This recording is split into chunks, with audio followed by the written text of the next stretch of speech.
maggots all over the place. Now that's observation. I'm not saying it's repeated, it's replicated. So he said, you know what, something in nature creates life. He didn't see the fly come by, lay the eggs in there, and larvae develop from that, right? Something in life called a vital force gets into things to create life. That's spontaneous generation, or abiogenesis without life. So, something that's not living can create life. That's what he's saying. Of course, many scientists didn't believe that. And a lot of them actually tried to disprove spontaneous generation. But 2,000 years by, think about the time span. 2,000 years passed by, and they still haven't proved this. We take this thing for granted now. Hey, of course, you have to have life to create life, right? A lot of people didn't believe that, but a few did. If you did, really. So this one guy here, ready? Here's another one. So we talked about, just to mention names again, Leeuwenhoek, we talked about Hook, we talked about Edward Jenner. Fourth person on the list, among all of these, it's Reddy. And his objective is this. One of his objectives, I want to disprove spontaneous generation. Aristotle is wrong, right?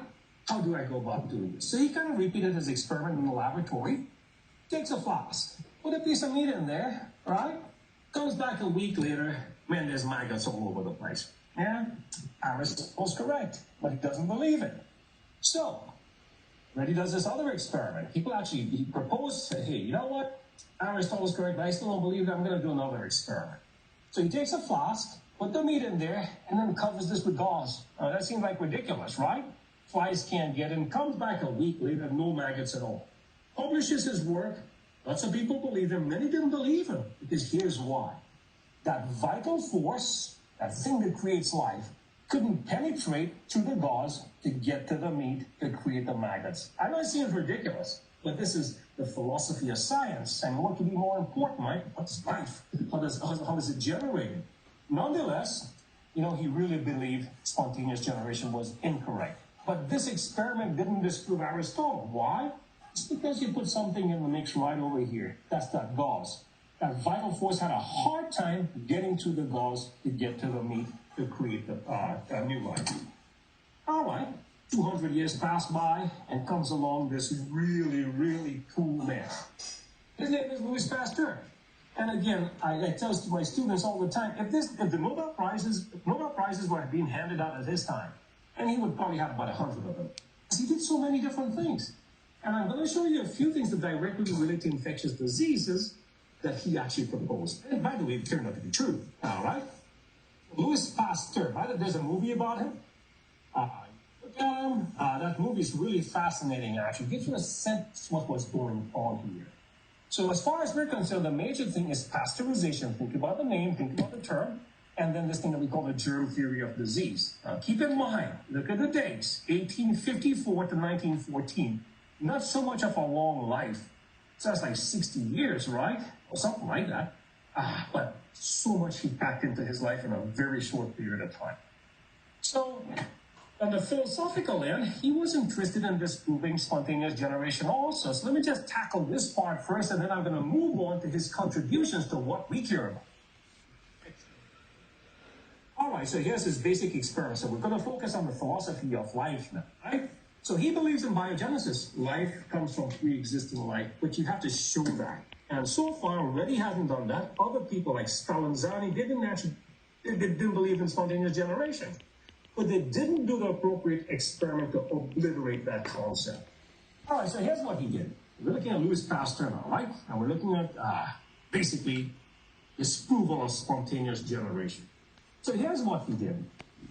Takes a flask, puts some broth in there, let it sit out in the environment, man, life is created. It's just teeming with microorganisms.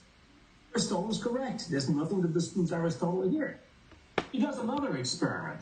Takes that flask, puts broth in there, boils it to death, kills everything, and then he seals this flask. Nothing grows.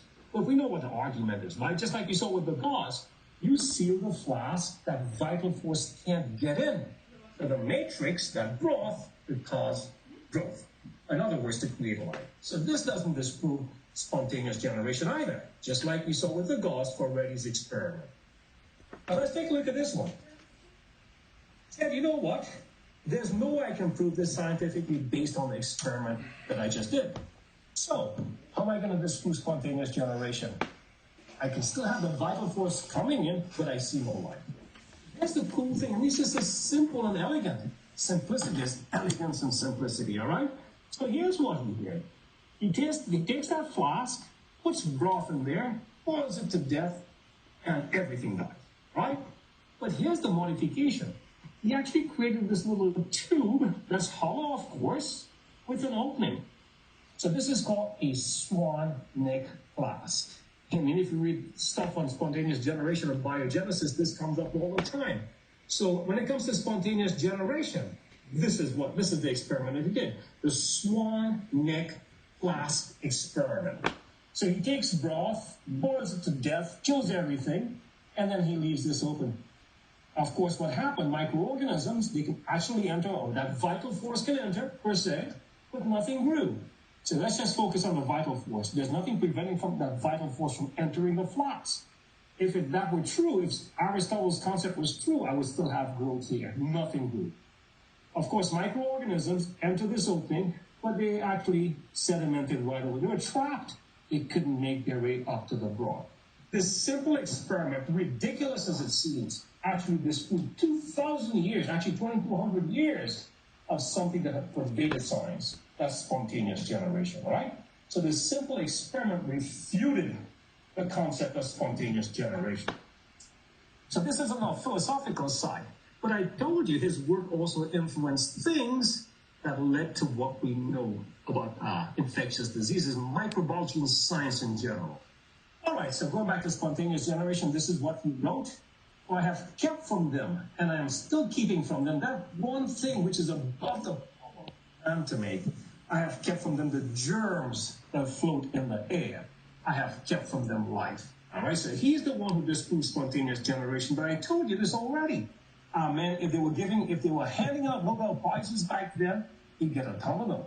Here's why. All right, this is just a partial list of what he did. He packed so many things in his short life.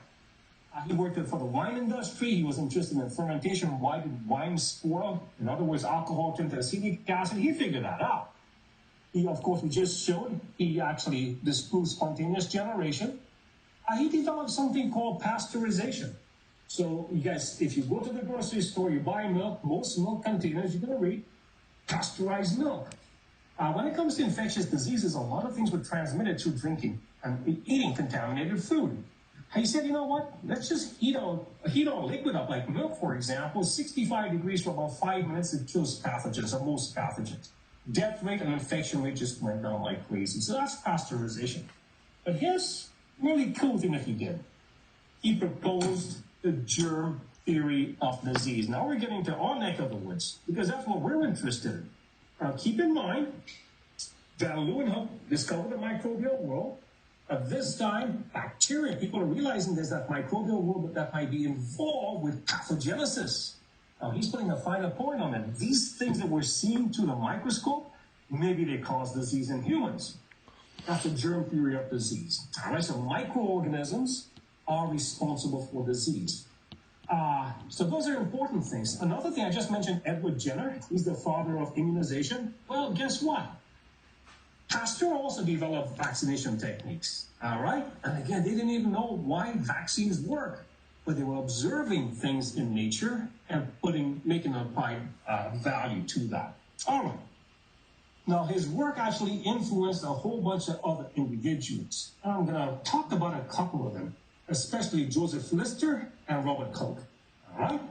And we're going to see how this applies in a second. And again, meanwhile, things are going on. Snow, for example, he was messing with cholera back in London. He figured out that whole system there.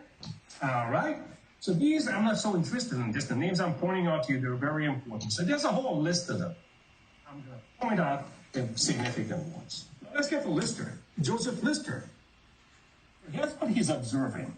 And again, all their lives overlap, right? If you go back to England, a lot of people had surgeries for whatever problems they had, but a lot of them died. So many people died. Lister's finding out about microorganisms. He's reading Pasteur's work, right? And microorganisms cause disease. Check this out. Lister said, what if we just decontaminate all surgical equipment, like scalpels and things like that? Then that should actually reduce the number of diseases, numbers of deaths that's created by it. All right? So Lister developed these techniques to decontaminate surgical equipment, and guess what? Death rate declined like crazy. So again, all of this points to what Pasteur suggested: germs cause disease. All right, you guys probably know about this product called Listerine.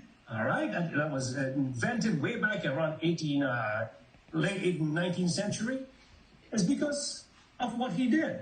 Now, he didn't make that product, but a company knew of his name, and back in 1879, they actually made this product, and they slapped that name Listerine on it because they knew about his work. All right? Okay, so that's Joseph Lister. He's the father of sterile surgeries, by the way. Okay. All right, guys, can I get a little feedback? If you can turn your microphone down, we're hearing your conversations. So, yeah. Okay, good. All right. Now, put a big mark on this dude's name. His name is Robert Koch. Right? Why is he so significant? Well, it's what I started with when I began the class earlier. Remember I said to you, someone has strep throat. There's millions of bacteria in the oral cavity. What actually causes that disease? Well, that's what he's interested in. He said, yes, strep throat. In fact, he has anthrax, he has tuberculosis. How do I know out of the millions of organisms, or hundreds of thousands, or 10,000, or 1,000, or 100, which one of those things actually caused that disease? And trust me, this is big, all right? So again, all of their lives actually overlap, and they're reading each other's work. The germ theory of disease is being proposed, and he's reading this stuff. His primary interest is simply this: I want to know what caused specific diseases. Now, for many microorganisms, one organism, in fact, might cause many different diseases, so it's a little difficult to actually show that, but you can still do this using the techniques he developed. For example, Staph aureus. Staphylococcus aureus can cause many different diseases: wound infections, blood infections, toxic shock syndrome, enteric diseases, necrotizing fasciitis, a bunch of different things.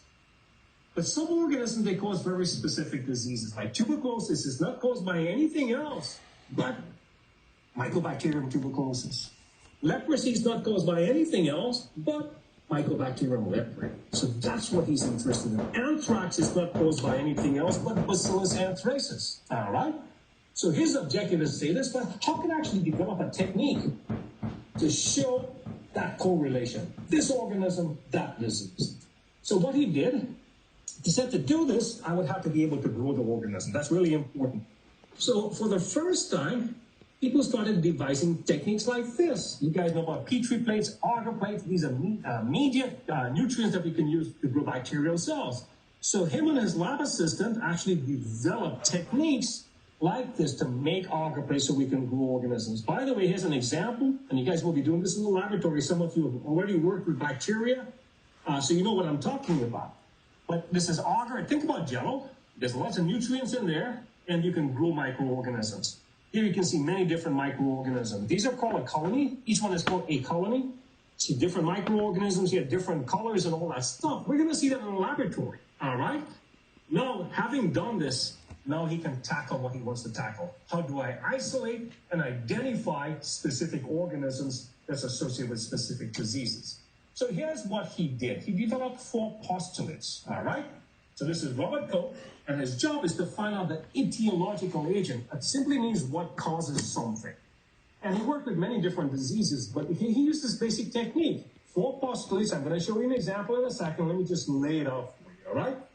First, you have to isolate that suspected agent of disease from every diseased individual. Second, you have to grow those organisms in pure culture. Third, all right, you take your pure culture. Culture simply means growth. So you isolate your organism, you grow them pure. If I have 10 different things, I have 10 different plates doing 10 different things. It's not a mix of things. That's a pure culture. That's a pure culture. Now, the third thing you're going to do, take each of those organisms in pure culture and infect a test animal. It could be a mouse. It could be something else. Generally, it's best if you use the same species. And here's what you're observing. Does disease occur in that animal, that test animal? Do you see the classic signs of disease in that animal? That's really important, all right? But you're not done yet. Imagine you do see that disease, What you want to isolate that organism that you started with. So you come full